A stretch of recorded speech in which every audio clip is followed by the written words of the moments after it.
God bless America. The 2019 World Wrestling Championships are here, and if you want to know all about Team USA's lineup, rankings, and medal predictions, you're going to want to keep watching. So let's stop stalling and start watching wrestling.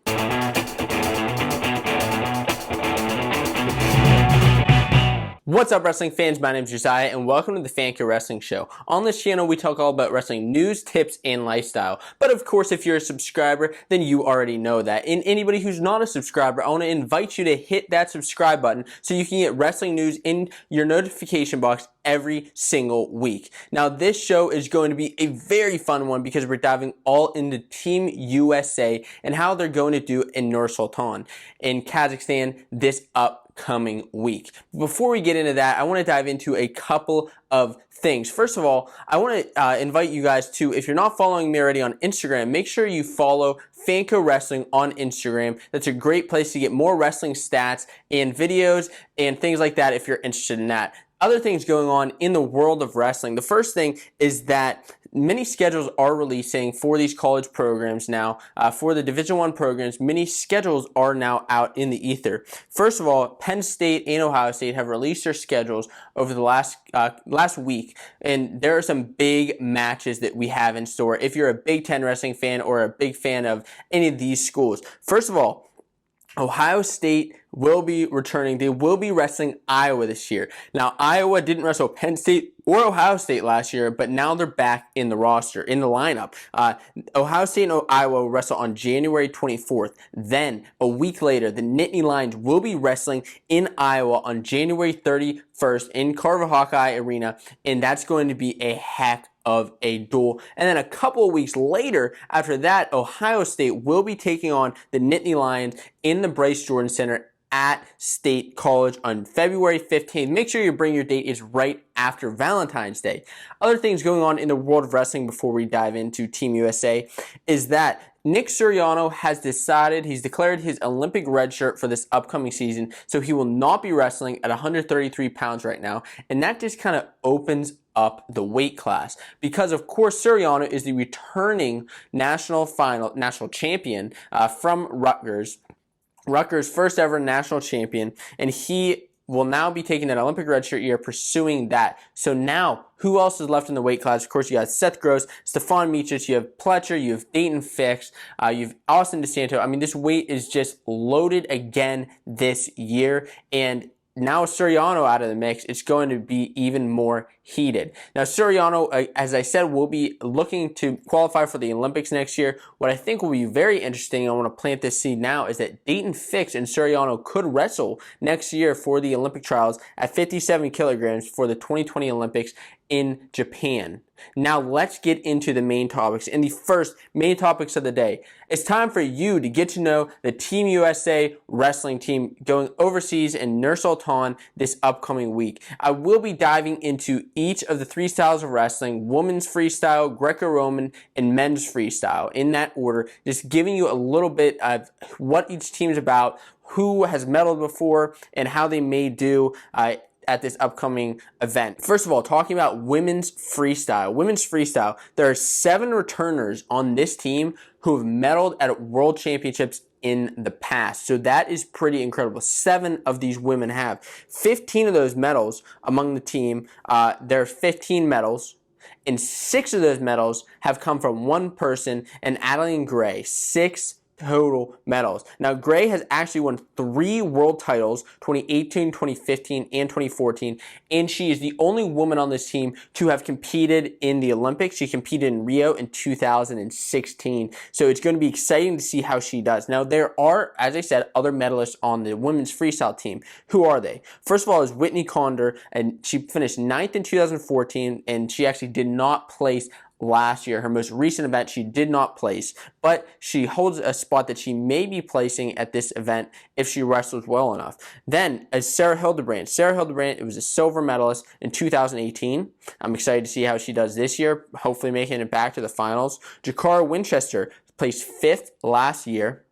Allie Reagan, silver in 2017. She has placed in the past before that. She's another woman who I would like to see make it to the finals and possibly come home with a gold medal. I think the women's team this year is just loaded and has a very strong chance of winning gold as overall as a team for our country. Forrest Molinari, it placed 5th last year in 2018, and Tamara Stock was a bronze medalist last year. Now, the other wrestlers who it's their first time on a world team is Jenna Burkert and Kayla Miracle. Both of these women I'm so excited to see wrestle. Miracle, of course, beat the former women's placer in bronze medalist Mallory Velty. She placed bronze, but Kayla Miracle actually beat her at Final X this year. So that is a loaded team. That's your women's freestyle team. Now let's move on to the men's Greco-Roman. Before we get into the men's freestyle, Greco-Roman team,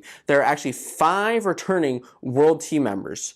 And Havazov, Ellis Coleman, Pat Smith, D'Angelo Hancock, and Adam Kuhn. Adam Kuhn is the big dog, I guess not necessarily just by his weight, but as far as how he has wrestled in the past. Kuhn is the only world medalist on the team. He placed silver last year, and he's a guy to really look out for this year. I'd like to see a couple of these other guys, especially returners, place this year. It'd be great to really grow the sport of Greco-Roman wrestling in the United States. I know it's already big, but it's not as big as it is in other countries. And seeing guys like Kuhn really bring this style of wrestling to the forefront is great for Greco-Roman wrestling. And now what a lot of you have been waiting for is the men's freestyle team. Who is on this team and who has medaled in the past? How could they do? Well, before we get into that, I want to invite anybody who's new to Fanco Wrestling to go ahead and hit subscribe. Maybe you've been here before, maybe you've watched a couple of videos, or maybe it's just your first time.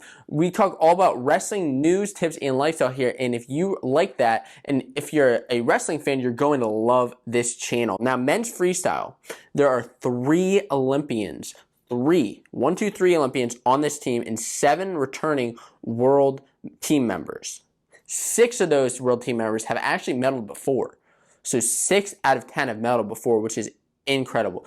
And Jordan Burroughs is, of course, one of the biggest names on this team, one of the biggest names in wrestling right now. It's his 9th straight appearance in a world or Olympics world level event, which is unbelievable. Now, there are 2 Olympic golds on this team, 2 Olympic gold medalists, and that's Jordan Burroughs and Kyle Snyder. Both of these guys have won gold, and there are 9 total world gold championships.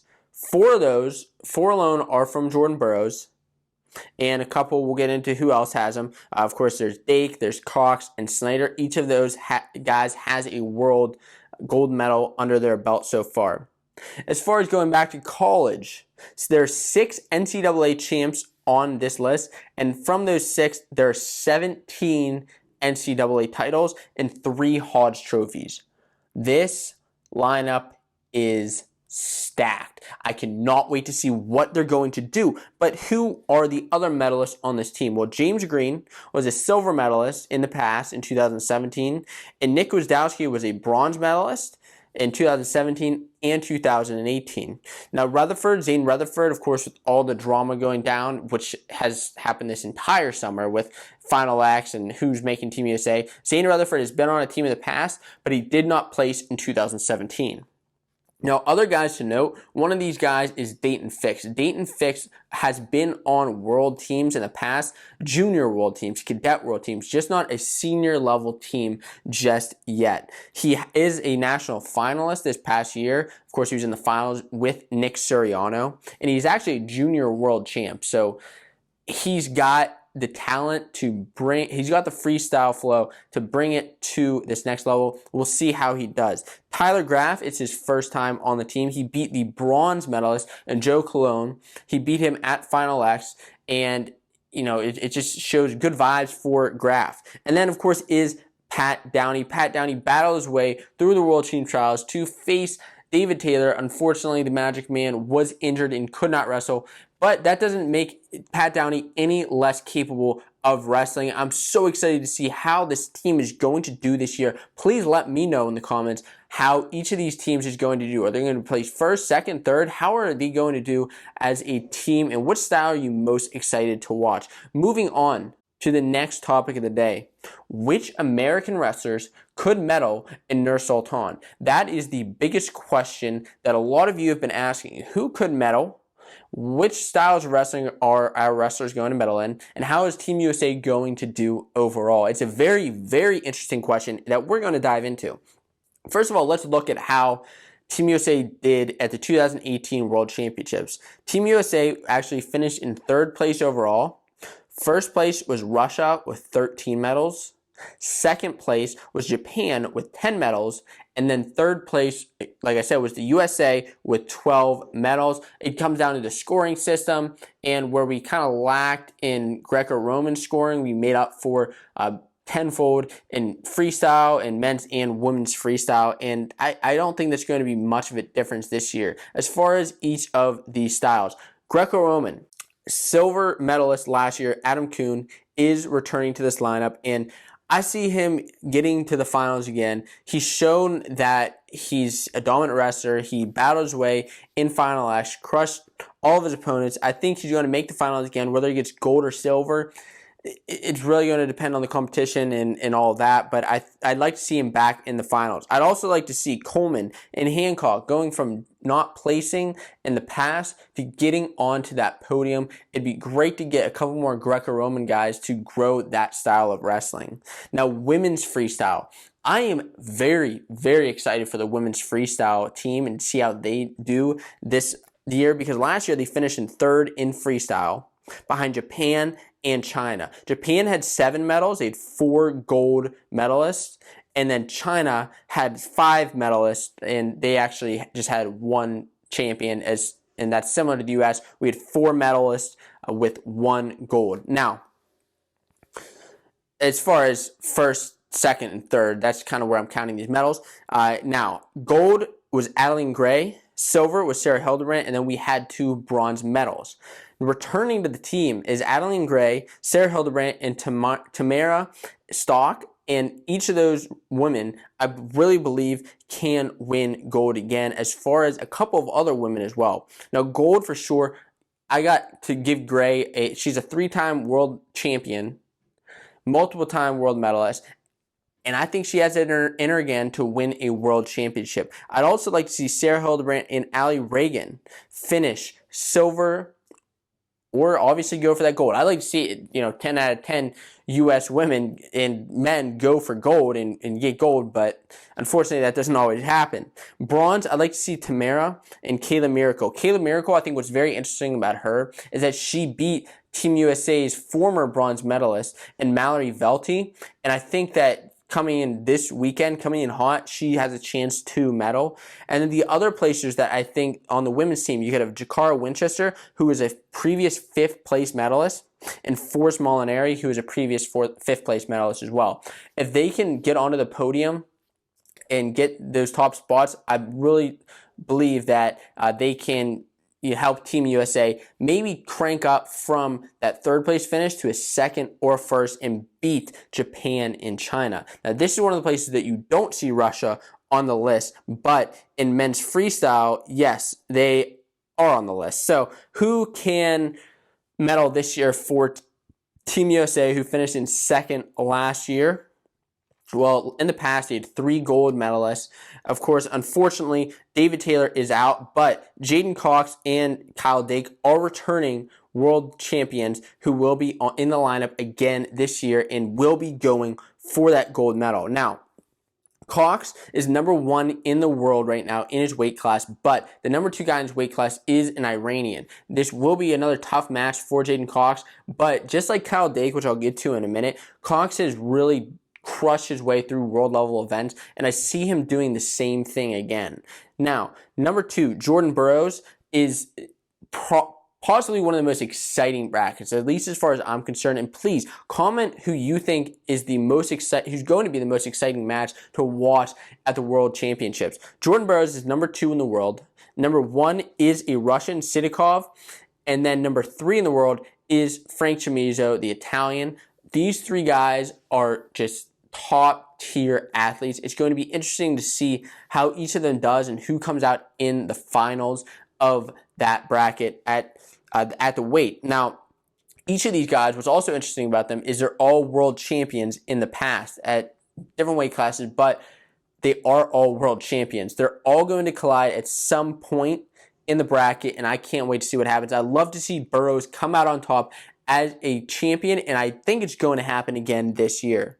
Now, as far as Kyle Dake, he is the #1 guy in the world, and the #2 guy in the world is a Russian. But he's already beat one of the other top, I think he's #3 or 4 in the world, in Alex Dieringer. Dieringer, of course, was his opponent at Final X, who we waited all summer to see and watch wrestle these two. And Kyle Dake beat him pretty handily, and I think that Dake, just like in the past, is going to, I don't want to call it a cakewalk, but he's going to walk into the finals and win another world championship. Who else can make it to the finals? Well, Nick Gwiazdowski, I think, has a very, very good chance. He's wrestled medal bronze in the past, multiple times. And then Kyle Snyder. Snyder versus Sudalayev. Snyder is the #2 guy in the world, and Sudalayev from Russia is the #1 guy. This will be their 3rd straight finals, going back to back to back if they both make it. I love to see Kyle Snyder coming out on top and seeing that happen. Now, Sudalayev, for those of you who don't know, he's nothing to scoff about. This guy is the #1 pound-for-pound wrestler in the world. Russians see him as pretty much a hero. He is an unbelievable athlete. Can Kyle Snyder beat him again? He's done it in the past, but can he do it again? I think so. And maybe that's just the American patriot in me that thinks America is just going to come out on top and win it all, but I'd really like to see it happen. Who else can medal? I think Zane Rutherford has a very strong shot. He's beat Yanni Diakomahalis. Now, of course, these two have very, very different styles of wrestling, and that plays into the overseas wrestling, the international wrestling. But I think Zane has shown that he can come out on top and place at the World Championships. You could also see Dayton Fix, junior world champion. Now, let's see how it equates to the senior level, see how he's going to do. James Green and Tyler Graff, 2 guys. Green's medaled in the past, and Graff has beat the Team USA's bronze medalist in the past. 2 guys, I'd like to see them on the podium. And then, of course, Downey. Pat Downey is the underdog. And I guess it's just mostly because he didn't have that Final X wrestle-off. Now, he earned his way to that wrestle-off. Absolutely, do not get me wrong. But people still see him as the underdog. They wish David Taylor was here. And yeah, I would love to see David Taylor here too. But who's to say that Pat Downey wouldn't have beat David Taylor at Final X? I don't know. We don't know what would have happened. But all we can do right now is support Pat Downey and what he's going to do. And I'd love to see him get on that podium, prove everybody wrong. And that's who's going to wrestle for Team USA and how they could medal. Please let me know who you think is going to medal for Team USA. Now, the next topic of the day, there are certain wrestlers that need to overperform for Team USA to win a world championship. Now, who are these wrestlers? And unlike some of the past videos and things, I'm going to just be talking about men's freestyle. Men's freestyle team, who needs to overperform and who could do well. Now, dating back to last year, overall results, Russia came in 1st place with 13 medals, Japan came in 2nd with 10 medals, and 3rd place was the USA with 12 medals. That goes into the point system. But as far as men's freestyle was concerned, how did the scoring turn out? Russia was in 1st place. They had 4 gold medals, 1 silver, and 2 bronze. 2nd place was the USA with 3 gold, a silver, and 3 bronze. And 3rd place was Georgia with a gold, a silver, and a bronze. Of course, there are points that go into this, but right now I'm just diving into the medals and who may be able to medal, who needs to medal in order for Team USA to beat the Russians. Can we beat the Russians this year? Let me know in the comments below, and also let me know if you disagree with who I'm saying is going to medal. Now, let's assume that Jaden Cox and Kyle Dake are going to win a world championship. And I'm just assuming that because they've crushed their way through the tournament last year. They're #1 ranked guys in the world this year. They've beat top ranked world team members in the past. And I think that they are going to win another world championship. And I'm only assuming that looking at guys who need to overperform, okay? And assuming that anybody is going to place anywhere is just absolutely, it's absurd because you don't know what's going to happen, who's been training, what new international guy is going to come in. It's just absurd to say, I assume that. But for the sake of argument, let's assume that these 2 guys are going to finish with a gold medal. We need a couple guys to overperform. One guy is Jordan Burroughs. Jordan Burroughs, he needs to be the top guy in the world, top 1 or 3 guy in the world, and win that world medal, win that gold medal. Of course, he's going to have a tough time with the Russian and Frank Chamizo as well from Italy. It's going to be a heck of a match. He needs to overperform and get that gold medal. I think that it can happen. The other guy is Kyle Snyder. Now, Snyder, I believe, can do really well and make it to the finals at least, but he needs to overperform just like he has in the past and beat Shudilayev from Russia. Shudilayev is the top pound-for-pound guy in the world, but Snyder needs to overperform and beat him, and I think it's totally possible. So right there is 4 gold. Now we need somebody else to make the finals at least, and that's got to be, my pick right now is Nick Gwiazdowski. Nick Gwiazdowski has placed bronze in the past multiple times. I think this year is his time to step it up, get to that next level, and make it to the finals. I think it's very, very possible. Now at this point, that's 5 total medalists. We need a couple more. Okay, so who else on the rest of the team? That's half the team, of course, 10 guys. Bronze. I see USA crushing it in bronze medals. I really do. But who needs to overperform here? Zane Rutherford. Zane Rutherford needs to overperform, really not just to prove certain people wrong who think that Yanni should have this spot, which, you know, if you still think that, you got to get your head straight, you know, support Yanni in the future, but right now, Zane's spot, and I'd like to see him overperform. He's already beat Yanni, and Yanni, of course, has beat top-ranked guys in the past, top world members such as Bajrang Punia from India. He beat him at Beat the Streets. Now, could Zane end up facing him? Possibly. Could he beat him? I don't know, but I'd like to see it happen. I'd like to see him. These guys have to beat some of the top-ranked guys in the world. Zane is the number 12 ranked guy in the world right now. He's got to beat his ranking. Another guy he's got to do the same thing is Dayton Fix. Dayton Fix is the number 7 guy in the world right now. Fix is number 7 in the world right now, but he is a past junior world champion, and he's just on fire. He's beat a former world medalist in Thomas Gilman. This year he beat him at Final X, beat him fair and square. And I'd really like to see how he does. He needs to overperform and get that bronze medal. Now, number 16 is James Green. Green has placed in the past at the World Championships, and I'd like to see him do it again. And I think that he can, and really that's all I have to say there. He needs to overperform and get that bronze medal. And then number 19, Tyler Graf. Graf has already beat the former bronze medalist in Joey Colon. He beat him at Final X this summer. And Graf, although he's ranked number 19 in the world right now, I can see him placing high and getting a bronze medal. The other guy that needs to place high and would be essentially the 10th placer for Team USA, so all 10 guys placing, love to see it happen, is Pat Downey. Pat Downey, as I mentioned before, is a little bit of an underdog, but if he can come through, overperform, show everybody, show the world that he's meant to be there, which I think he is, then he can really help overperform and help Team USA win. At that place, all of what I've said now will translate to 4 gold medals, 1 silver, 4 bronze, and 1 placer. Comparing that to the past, which is 3 gold, 1 silver, and 3 bronze, it's upping our gold and bronze medals. I think it's totally possible. Let's get all 10 guys on the podium. I'd love to see it happen. Please let me know what you think in the comments below. And the last thing that I want to dive into is let's talk about Iowa State wrestling lineup. Many of you have asked me to talk about Iowa State, talk about Iowa State, talk about Iowa State. Well, guess what? It's finally here. And the only way I get to know what you guys want to talk about is by leaving a comment down below on which lineup preview that you want to see next. I take your considerations very, very seriously. You're the ones that shape this content. Now, Iowa State, how are they going to do this upcoming season? First of all, last year, they placed 16th at the national tournament, which is a very solid finish. They had a couple of All-Americans. Now, unfortunately, one of those guys is leaving, and in Willie Michaelis, he's leaving. He's no longer with the team. He's graduated, but 16th place at NCAAs. They were second in the Big 12s behind Okie State. And as far as recruits go, they're the second most in the Big 12. They have 3 of the top 100 recruits, which is pretty darn solid. Now, in the past, how they do last year, they were 10-4 as a team.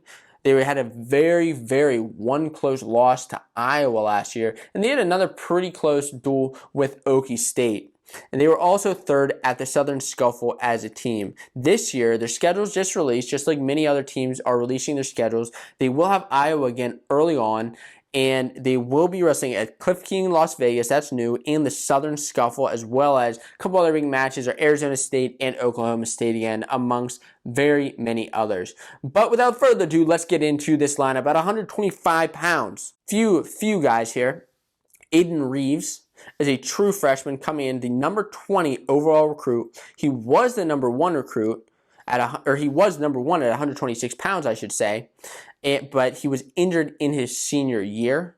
Now, he was a 2-time Iowa high school state champion in Aiden Reeves, true freshman. The other guy is Corey Cabanaban. Sorry, that's name's kind of difficult. I don't know how to pronounce every single one of these names. Make a name for yourself. Maybe I will get to pronounce that in the future. It's a redshirt freshman coming in 23-7.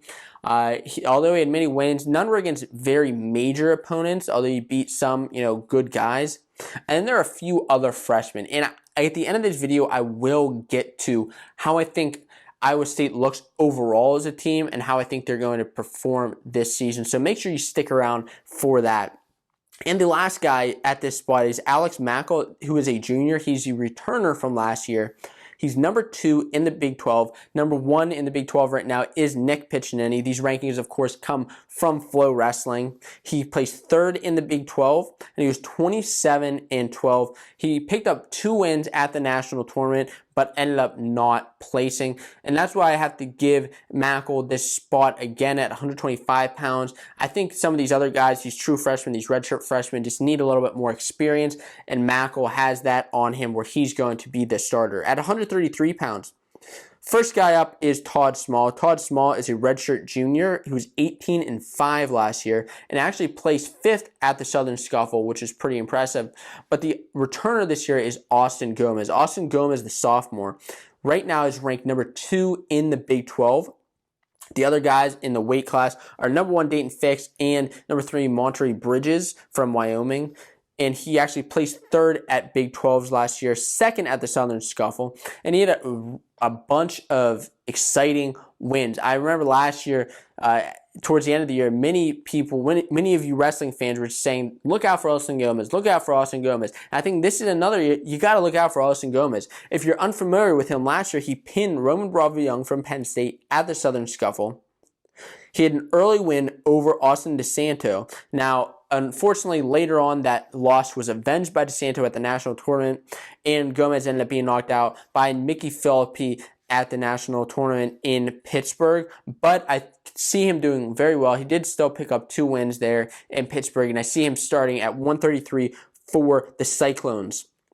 Moving on to 149. First guy I want to start out talking about is Ryan Anderson. Ryan Anderson is a true freshman.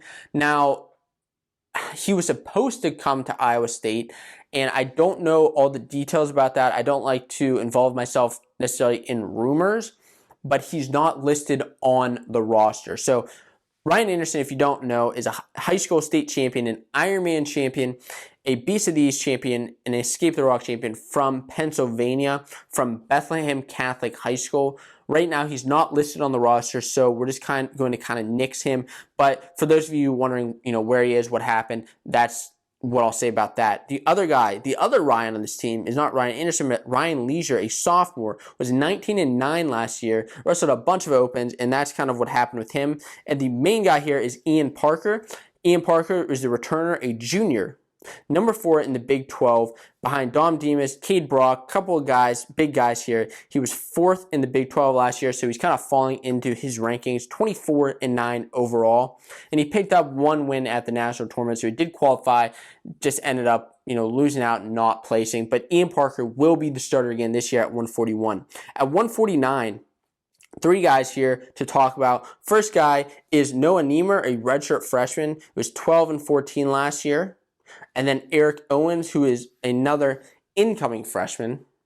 And then is the returner, Jarrett Deegan. Deegan is number 2 in the Big 12. Right now, he's behind Caden Gefeller in the rankings. And he was the returning All-American for Iowa State. He placed 7th at the national tournament last year, was 2nd at the Big 12s, and he was 29-8 overall. Some of his major wins, he is a guy who's really stepped it up last year with wins over Pat Lugo, Justin Oliver, and he had a 2 out of 3 series with Brock Mahler. He ended up winning 2 out of 3 of those duels. So Deegan is going to be the starter at 149. At 157, a redshirt freshman coming in is David Carr. Now, if you have heard this name in the past, you may have heard it in another video where I talk about the best redshirt freshman for this upcoming season. If you haven't seen that, you're going to want to check out that video. But talking about David Carr right now, he's number 4 at 157 pounds right now by Flow Wrestling, was 23-1 in his redshirt year. One of his best victories came over Brayton Lee. Brayton Lee is another redshirt from Minnesota, another guy to watch out for. He is from Ohio and was the number 5 overall recruit in the class of 2018. So David Carr is a very strong guy at this weight class. You also have Grant Stotts, a redshirt freshman. Carter Schmidt is another freshman, and then Caleb Long is another freshman. Long and Schmidt will probably take their redshirt years this year since they're true freshmen coming in, and David Carr will get that starting spot at 157. And at this point in the video, I want to invite you, if you love these lineup previews, make sure that you subscribe to this channel because we're doing these lineup previews all leading up to the season. And again, leave your comments below for who you want to see next. At 165 pounds, 3 guys to talk about here. The returner, the starter last year was Logan Schumacher, a sophomore. Schumacher was 6th in the Big 12 last year. That's where he finished. He was 18-14 overall. Chase Straw is actually moving up from 157 pounds right now. Was number 6 in the Big 12. That's where he is in the rankings. And he was actually 1st in the Big 12 at 157 pounds right now. But of course, we don't necessarily know how Straw is going to do moving up to 165 pounds. It's kind of why he's ranked so low. But Straw is a guy to look out for. He had a couple of nice wins last year. Picked up a win at NCAA's, 22 wins overall, and I think Straw could do well at this weight. And then Zane Mulder is a sophomore who's 17-6. Who's going to get the starting position at 165, though? I got to give it to Chase Straw. I'm interested to see how he's going to do this upcoming season, moving up a weight now that David Carr is at 157. But at 174, Marcus Coleman is a returner, the sophomore, number 4 in the Big 12 right now, behind Taylor Lewin. That's one of the top guys. He's 5th in the Big 12s last year. That's where he finished. Placed 6th at the Southern Scuffle. He picked up a win at the national tournament, but I think the biggest thing for Coleman is he just can't be getting pinned by guys like Daniel Lewis and Taylor Lewin and JoJo Smith. Although he did pick up 28 wins, a couple of those losses were a little bit upsetting. Now, this is a weight, 174, that's very, very loaded with guys, many young sophomores and freshmen. This is perhaps one of Iowa State's biggest depth weights. But Coleman's going to be the starter at 174. At 184, 4 guys here that we're going to talk about. And Julian Broderson. Broderson's a true freshman coming in. Number 91 overall recruit from Iowa. And he actually has there's another guy coming in that's Alec McDowell. McDowell is a sophomore, actually. Was 18-11 last season. And then Harrison Swallow is a senior with a win. He actually has a win over McDowell at the spot at the Loris Open. But the guy who started last year and is probably going to start again this year is Sam Colbray. Colbray was number 1 in the Big 12 right now. That's what he's ranked. Now the guy right behind him is Jackson Heemauer from Fresno State. These two actually met last year at the national tournament where Colbray came out on top. And the other thing that I think is very exciting is Colbray has shown that he can beat big guys in the past. He beat number 7 Dakota Gear last year at the national tournament and could happen again. He also had a 3-match series with Drew Foster, who was the last year's national champ at 184, and it is very likely that, Sam Colbray actually came out with a win over Drew Foster after getting majored by him earlier in the season. And I think Colbray could be looking for an All-American spot this year after what happened last year. And so that's why I have to give Colbray the spot at 184. At 197, many guys here. Joe Teague, the senior, and Dan Eastlick, also a senior. At 197, of course, like I said before, this is the weight where Willie Miklas was, the 4-time All-American, finished 6th last year at the national tournament in Pittsburgh. 2 redshirt freshmen coming in are Francis Dugan and Hunter DeLong. These 2 guys both have winning records in their redshirt season. But the last guy here is Joel Shapiro. Joel Shapiro is the redshirt freshman who is from Iowa. He's number 7 in the Big 12 right now. He's one of the only freshmen ranked in the weight. He's 2nd freshman ranked in the weight behind Tanner Sloan, who's actually the number 3 guy. And then Dakota Gear is at the top from Oklahoma State. Last year, Shapiro was 25-5, wrestled mini opens. I have to give Shapiro that spot at 197. It'd be great to see him make the podium just like Miklas last year and help out the Cyclones. Now, the last weight, and before getting into that, I want to remind you that I will be going into my overall thoughts on the team right after this. Is Caden Sauer, a sophomore, who was 19-8 last year, and Gannon Gremmel is a junior, was number 4 in the Big 12. That's what he's ranked right now. Last year, he placed 5th in the Big 12, and he did come up with a win at national tournament. Now, Gremmel, first of all, that's an awesome freaking name, is Gannon Gremmel. Like, I had that name. That's a cool name, but I think he's going to be the starter in Gannon Gremmel. Now, as far as my overall thoughts and prediction on the team, listen, they had a solid program last year, a solid team that, just was slightly couldn't get that win over Iowa and Oklahoma State. Turn a couple of matches around, and maybe it could happen. And I think that's what's a major theme right now, is that Iowa State is producing guys. They're getting guys to the national tournament, and they are getting a couple wins, but they have to step it up to that next level, Iowa State, to crack that top 10 eventually. And I think they can. I think they can over time, and I think they even can this season. I think that there's a very good chance that you see a couple of All-Americans this year from Iowa State for the Cyclones. I think it's very possible. They just have to step it up to that next level. They're beating certain guys, but they're losing to certain guys, getting pinned by certain guys, and you can't be doing that if you want to be a top-tier team. I'd love to see them snag 3 to 4 All-Americans this year and get back into that 16th place, top 20 spot as a program. And guys, that's this week's Fanco Wrestling Show. It was a pain in the butt this week because I had to re-record it, but as long as you guys are supporting and loving this video, I am very, very happy to do this. You guys are the greatest wrestling fans on the planet Earth, and until next week, guys, I'll see you later. Go Team USA.